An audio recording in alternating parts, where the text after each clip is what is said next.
Probably because manufacturers are thinking, if we put an electric roof on it, that will drain the battery. I've got an idea for you, right? Put a manual roof on it. Nobody needs an electric roof. Good afternoon. It is a lovely day here in Worcestershire. It's Monday afternoon and we're going to kick off this week's content with a nice, easy, bite-sized look at Nissan's new electric concept car. And then I'm going to talk to you about the one electric car that I do really like. Later this week, we're going to be digging into part 2 of my Ford Escort Cosworth video. There's going to be an MOT on my gold Volvo 850 that's got 460,000 miles on the clock, and some terms and conditions on my participation in the next pandemic. But for today, let's just dig into this electric car piece. And none of my videos this week are going to have any product placement in them at all, especially not from British manufacturers of suspension components. Absolutely not going to be any subliminal marketing in my Volvo 850 MOT video. Definitely not going to have Monroe shocks put on my Volvo. Anyway, subliminal marketing aside, let's have a look at Nissan's new concept car. It sort of looks like a Citroen DS has crashed into Tron, the movie. Now, I'm not saying that's a bad thing at all. It's great that these manufacturers show what they can do and push the boat out. But what's it all about? Well, I have an article here from PistonHeads. PistonHeads is a website that promotes cars and writes car news. They make a lot of money out of your eyes, basically. And don't worry, you will never ever see on PistonHeads anything about the ULEZ or these 15-minute neighborhoods. Anything that might actually impact your ability to own and drive a car, you never see it on PistonHeads because they're only there for your money. So don't worry about that. But we have an article here from Matt Bird, says Nissan unveils new electric convertible concept. I like a 4-seat convertible. That's what we have here. It's called the Max Out, and it delivers a liberating sense of openness, which I think is code for doesn't have a roof. Basically, Nissan are putting this on display at the Futures Expo. You can watch that online. It's going to be held in Yokohama from Saturday just gone to March the 1st. It's an event that's going to show off what Nissan is doing with electrification, not just cars, power management and battery reuse and all of that stuff. Nissan says it has created the Max Out on the fundamental concept of being one with the car, which I think is code for doesn't have a steering wheel. The Max Out was actually first shown virtually in November 21, but this is now a physical concept car, which you can see at this show. So no details really on what power the car has or what even is powering the car. I think just hopes and dreams.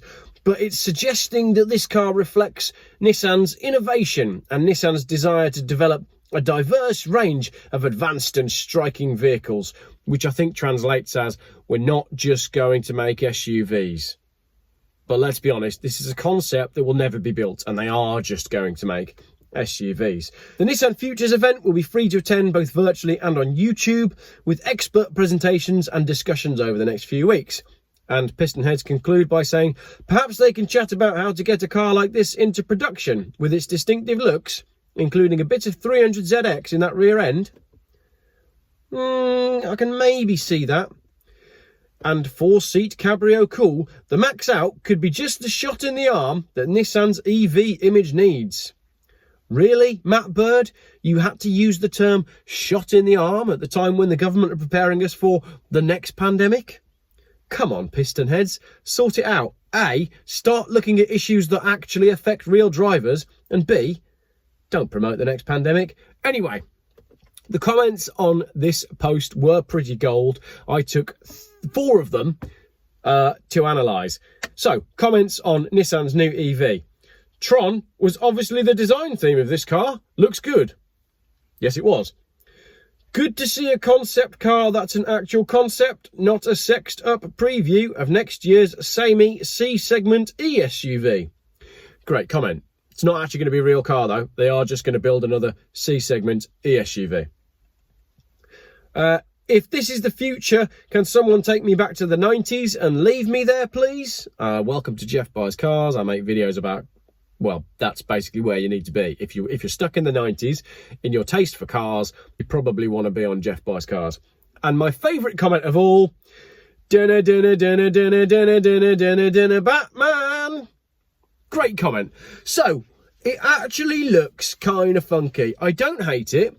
It's sort of like a Playmobil car meets a Citroen DS that has crashed into a Daft Punk concert. The seats are completely bizarre. It clearly doesn't have a steering wheel. It's got a gigantic head-up display that I would definitely hate, but it's not real, so that's okay. It's funky. It's a 4-seat convertible, and I think what this does do is it opens up the next part of this video, which is, why is nobody making interesting electric cars? We have a 4-seat convertible. There is no electric convertible at the moment. Probably because manufacturers are thinking, if we put an electric roof on it, that will drain the battery. I've got an idea for you, right? Put a manual roof on it. Nobody needs an electric roof on a convertible. There's nothing wrong with using your arms to put the roof on. Plus, with a manual roof, it's not going to go wrong. So come on, please, electric car companies. If you're forcing us to go this direction, give us a lightweight convertible that's fast. And put a 2-litre turbocharged petrol engine in it. All right, my next car that I want to talk about is from Peugeot. The E-Legend concept was revealed at the Paris Motor Show in October 2018. Featuring a fully electric drivetrain and autonomous technology that could appear on future models. It was inspired by the Peugeot 504 Coupe, but features some modern styling cues. The E-Legend has a 100 kilowatt battery, capable of 370 miles range, 2 electric motors, one for the front and another for the rear, developing 456 horsepower and 0 to 60 in less than 4 seconds. Not really bothered about any of that, but what I am bothered about, if you look at the concept, is the fact that this is an electric car that is absolutely beautiful. Now, if you think that I've suddenly gone all EV and I've found 2 electric cars that I like and suddenly I'm going to go get myself some AA batteries and a sign saying I support Greta and become a vegan, then I'm not. My point is, as I said before, nobody is making good-looking electric cars. Shh, Polestar, quiet. I know you're doing kind of okay. But listen to my point. This Peugeot is everything that us car people want. I'm going to scroll through some of the pictures for you now whilst I talk you through it. The silhouette following the Peugeot 504 Coupe is absolutely glorious. What a fantastic shape. It's perfectly proportioned. Yes, it's probably running on 20-inch wheels, but that is a fine looking coupe. The front of the car itself, I mean, it's got lights and a relatively normal grille. What I like about it is it resembles an actual car, what we petrol heads like. So they've built an electric car that looks like a car. Why do electric car manufacturers think that we have to have these weird exterior signals that show that our car is electric? Look how electric my car is. Doesn't even look like a normal car. Doesn't have a grille. You look like a face with no mouth. It's weird. Just give us a normal looking electric car. The Peugeot 504 was beautiful. And this Peugeot E-Legend, beautiful. Sadly, never going to make production. But look at the interior. If I just roll through my photos here, we've got 1970s style velour seats in that beautiful light blue colour, contrasted with a little bit of walnut. I mean, you've got walnut inserts on the steering wheel. That is the way you design a car. Come on, guys. It's 2022. Give us some beautiful aesthetics. Give us the Peugeot E-Legend with that interior and those exact looks. I want that aesthetic. I want a car to look like that inside and out. And I want it to be charged by a modern 2-litre turbo petrol engine with a manual gearbox, ideally, or a 7-speed automatic. But I'm not fussy. Come on, Peugeot, just build that. You almost scored with the RCZ, your little coupe. Everybody loved it. Everybody bought it. Go and get the designers that designed the E-Legend, put a decent petrol engine in it and just build it like that. I will buy one. They're probably in a few years' time when it's done 150,000 miles and I can afford it. But that's the point. Come on, somebody make something interesting. Nobody's making anything interesting. Everybody's chasing 0 to 60 times. I don't care about 0 to 60 times. I can't remember the last time I went from 0 to 60 in a meaningful way.